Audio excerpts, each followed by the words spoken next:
This week I had a conversation with one of my favorite students, and he asked me a question that I'm sure you have asked yourself many times.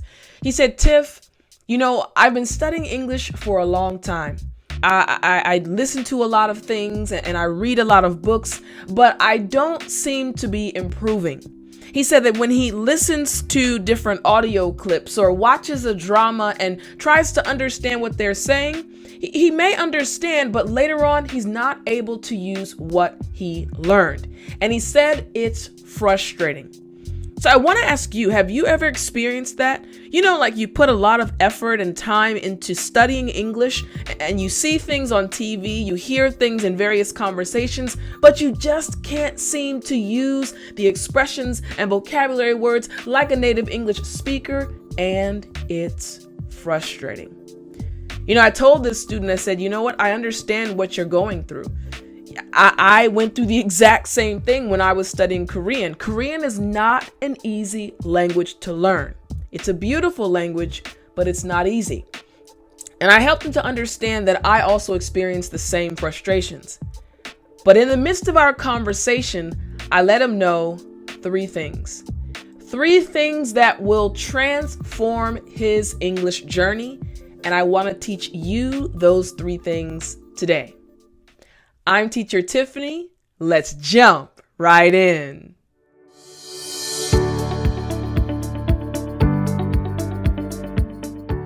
All right, just like the student I mentioned, there are three things I told him to do. Three things that must be done. You see, you want to know how to take in new pieces of information, how to process the new pieces of information, and how to remember and use the new pieces of information. So here we go.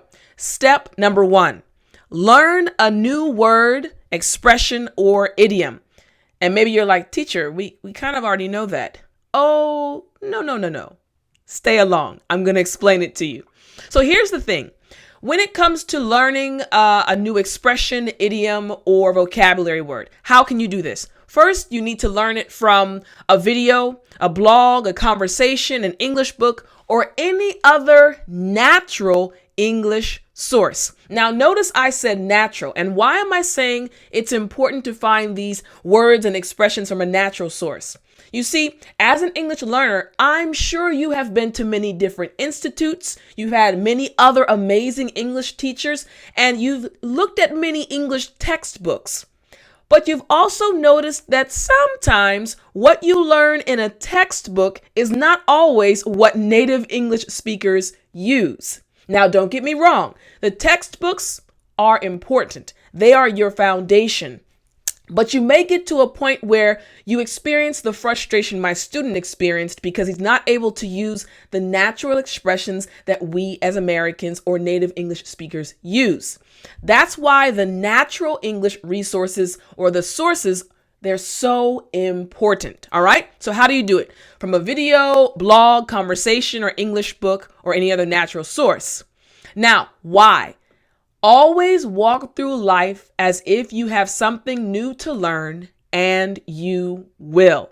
I love this quote from Vernon Howard, and it kind of reemphasizes the fact that your English language studies are part of a journey, not to a specific destination. This journey is going to be throughout the rest of your life. Think about it. I'm still learning new things in English, and I mentioned last week, I mentioned in the previous video, young people are still teaching me new expressions, new slang terms, and I'm happy to learn them. But again, I'm a native English speaker, and my journey is still continuing. So just like Vernon says, remember, walk through life and be excited to learn. So first, again, learn a new English expression, idiom, or vocabulary word. This is every day. Now, what will the results be? Here we go. You will develop the ability to use real English. In other words, your English will start to sound more natural. Now, here's something funny. Last week, I taught Gucci, right? I mentioned that I taught that also on my Instagram page. Looking for my phone, guys. Oh, well, I'll just tell you anyway. So I mentioned that on my Instagram channel that I explained Gucci. Now that's a slang term. And some of you actually sent me messages, some in the comment section, and some the Academy students said, teacher, oh, that's Gucci. And immediately my feeling changed a little bit because you used something that's naturally used in America by Americans, and my feeling changed in a good way. So it helps you to sound more natural when you get English from natural English sources. All right. Okay. So let's see exactly how this can be done. Let's say, for example, like I mentioned, Gucci. This is a screenshot from last week's video. All right. So I taught Gucci. Now, this term naturally came up during a Q&A with Teacher Tiff episode. So you learn some new English slang. Again, like I mentioned, from a natural source in a natural conversation, right? Hold on one second. I'm not sick. Don't worry, guys. All right. So again, first thing, learn a new vocabulary word, expression, or idiom. Now, after you do that, this step is important. So important. Teach it to 3 other people immediately. This is the step right here. That's the key. And I told my student, I said, here's the deal. You're learning so many things, but you feel frustrated because you're not able to use them and you feel like your English isn't improving. Well, the middle step that's missing is you have to teach somebody else. And maybe you're asking yourself, teacher, I'm not a teacher. I'm a student learning from you. That is true. But when you learn something or when you see something exciting, what do you naturally do? You share it with somebody else. Basically, a viral video is that. Something you see on TV or something you see on the internet, like, oh, this is so funny. Oh my goodness. My friend would love this too. And you share it with your friend. So you're actually teaching your friend about this video. So it's a natural habit of ours to tell other people something that's important to us, funny to us, or interesting to us. Do the same thing when it comes to English. So let's look at this a little bit closer. All right. So again, teach it to 3 other people. So you see this young man right here. Find 3 friends or other English learners you are connected to and tell them what you learned and explain it. Now, again, you're not worrying about your grammar right now. Like, oh, I can't explain it properly with the full sentence. It's okay. I taught you guys Gucci, right? Explain that to a friend. It's something funny and something interesting. Explain it in your own words. All right. Now, why? This is because when a student spends time teaching what they have learned, they eventually start to understand the information more and remember it. Isn't that amazing? The way your brain works is awesome. So when you literally take the time to, okay, I learned this new expression from Teacher Tiffani. Let me tell my friend, your brain starts operating in a different way because now you have to take in the information, process it, and then regurgitate or produce it again. Your brain is amazing. That's why this is so important to teach 3 people. And you all know how much I love the rules of 3, right? So 3 people, again, you're going to teach the first person. Maybe you're a little nervous. The second person, okay, I'm a little bit more comfortable. By the third person, hey, let me tell you about this word I learned from Teacher Tiff. Makes sense? All right. Now, what are the results going to be? Here we go. The result, you will remember more information, feel more confident in your English speaking ability, and be able to use what you learn faster in real conversations. Think about it. You learn something, right? And usually, like the student that I was talking to, you learn it and you're by yourself. Maybe you write it down, but it stops. But if you learn it, share it with 3 people, that's 4 times your brain has had the opportunity to process it.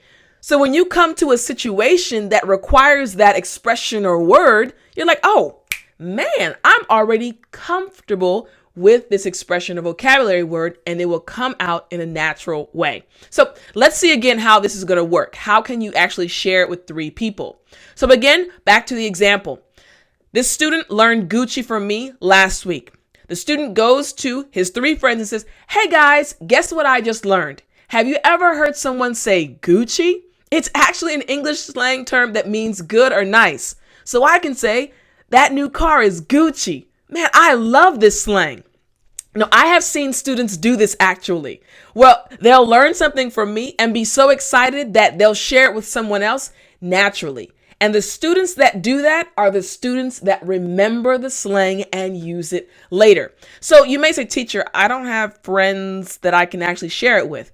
Well, what I noticed was students that are in my academy, these are some screenshots of our private group. We have a family group just for students in my academy, and they share things with each other on a regular basis. They tell each other what they're studying. They give each other advice for the IELTS exam, or advice for how to learn new vocabulary words. And when they learn something new, they post it to the group and say, hey guys, have you ever heard of this? It's pretty awesome.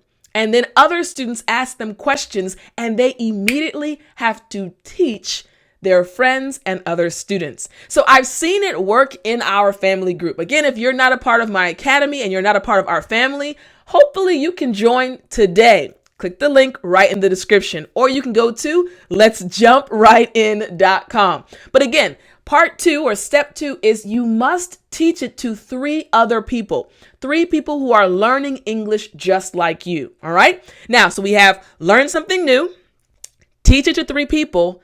What's the third step? What did I tell my student, or what should you do? Here we go.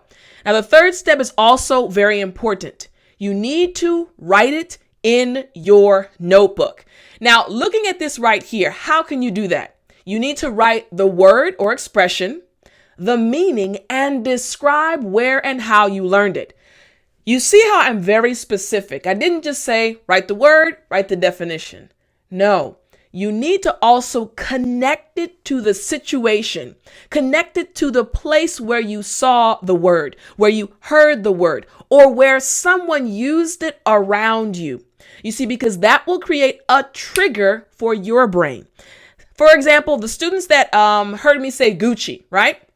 They remember I said Gucci during my video, the last video where I talked about my personal information, about being married, about learning new things, and learning a new language being a journey. So they have this kind of trigger in their brain. And even if you don't recognize it, your brain, woo-wee, is awesome. So you need to put these 3 pieces of information inside of your notebook: the word or expression, the meaning, and then where you learned it. All right. Now, why is this so important? Here's the quote. When you write down your ideas, you automatically focus your full attention on them. This is from Michael LeBouf.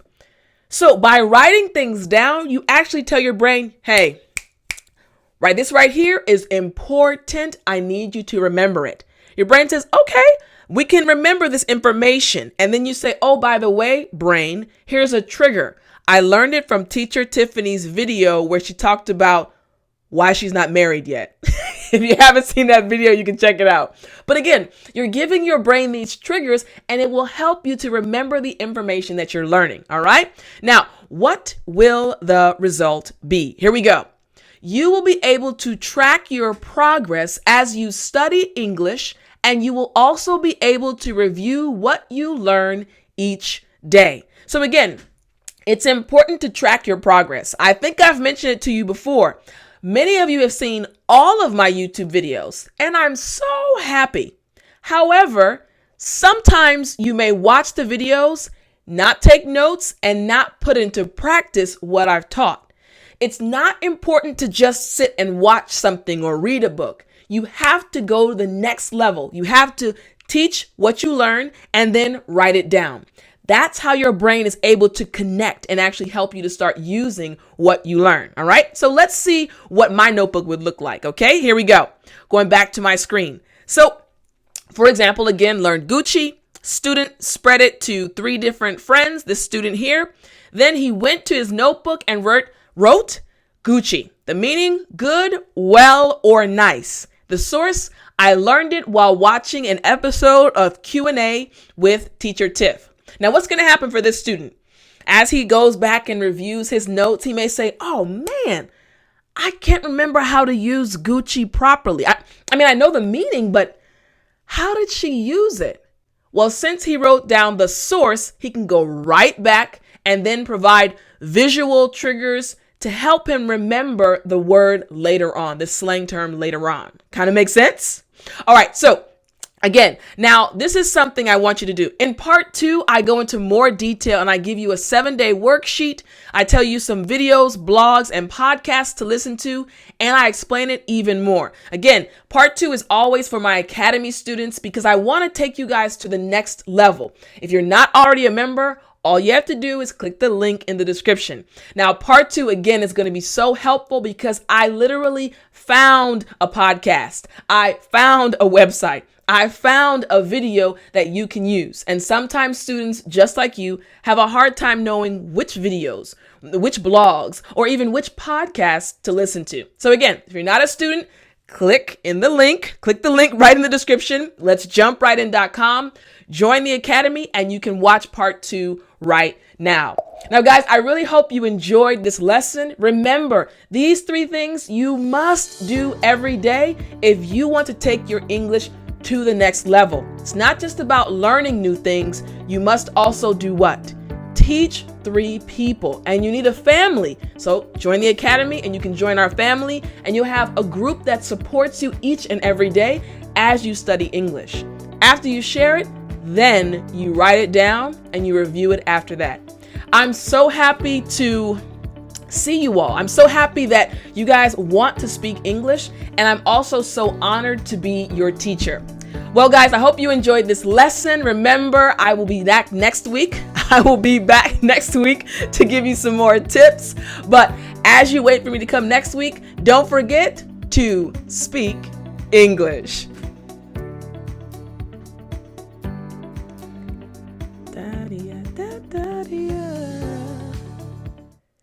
Oh yeah, you know what time it is. It's story time. Hey, I said it's story time. All right, so today's story is actually connected to my passion and love for teaching. So I'm going to go all the way back to when I was in university, and I think I was a sophomore. So I was about 18 or 19 years old. And I remember we had a class. It was a statistics class. Now for pronunciation practice, let's do it together. Statistics. There you go. One more time. Statistics. Last time. Statistics. Good job. All right. So it was a statistics class. Even for Americans, pronunciation can be tricky. So anyways, it was a statistics class and I love math. So statistics can be a little bit tricky sometimes though. So anyways, I took the class and the class was being given by a professor from another university. He was just coming over to our university to teach the class. And it was a bit tricky, but he was a good teacher and he told us how to study. So anyways, one day he gave us an assignment and I went back to my room and that night and I studied hard and I did the assignment and then I handed in my homework.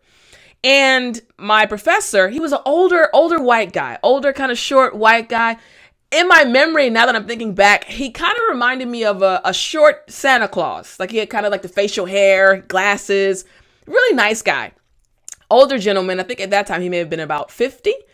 And I think I handed him my homework and it was at the beginning of class. And at the beginning of class, students started to ask him questions. Like they didn't understand, say, one of the questions on the homework assignment. And I think, let's say, for example, it was number 5. And he looked at me and he said, "Tiff, come up to the board and teach how to do this question." Now, the class was not small. There were about 30 or 40 students in the class. Now, again, I was young. I may have been 18 or 19. And he said, "Tiff, come to the front and I want you to teach this problem. I want you to show us how to do it." And I still remember this to this day. So I walked up and, I took at that time we had chalk or I think we had markers. And I looked at the question and it was kind of like he wasn't very talkative, but I just remember feeling like he believed in me and he trusted me enough to teach this class. I was 18 or 19. I was 19 years old. This is a 50-year-old professor. He knew his stuff, very intelligent, and he's trusting this 19-year-old to teach an entire class how to do a certain problem. And I showed them what I did on my paper and I explained how to do the problem. And I just remember him kind of looking at me with a look of, I guess, like, good job, like you did a great job. And when I think about my passion for teaching, that's kind of one of the first moments where I realized I enjoy helping people understand difficult concepts. I enjoy seeing other students be able to gain confidence in their ability to do something. So, I'm an English teacher now, and, I have a passion for teaching you all. But again, when I think about different experiences that happened throughout my life that showed me that, hey, maybe teaching is where I'm going to be in the future, that's one of the first times I think it clicked that, teaching is something that I really love. And I think it may be something in my future. Now, after that, I got a job at NASA and did web development. I didn't teach after that. That was many years before I went to Korea. But I still remember that situation. And I remember how he believed in me and gave me the opportunity, even as a young person, to teach 30 or 40 other students. So why am I telling you this? I'm telling you this because I want to do the same for you. Right now, you are learning, and I'm kind of in the professor's spot that I mentioned to you in the story. And though I may not be able to physically hand you the chalk or hand you the marker, I want to hand it over to you kind of metaphorically and say, start teaching what you're learning. Just like we talked about in today's lesson. Don't feel shy. Don't feel like you're not good enough. As you learn, teach somebody else, and I guarantee it's going to start building up in you a confidence you never knew you had.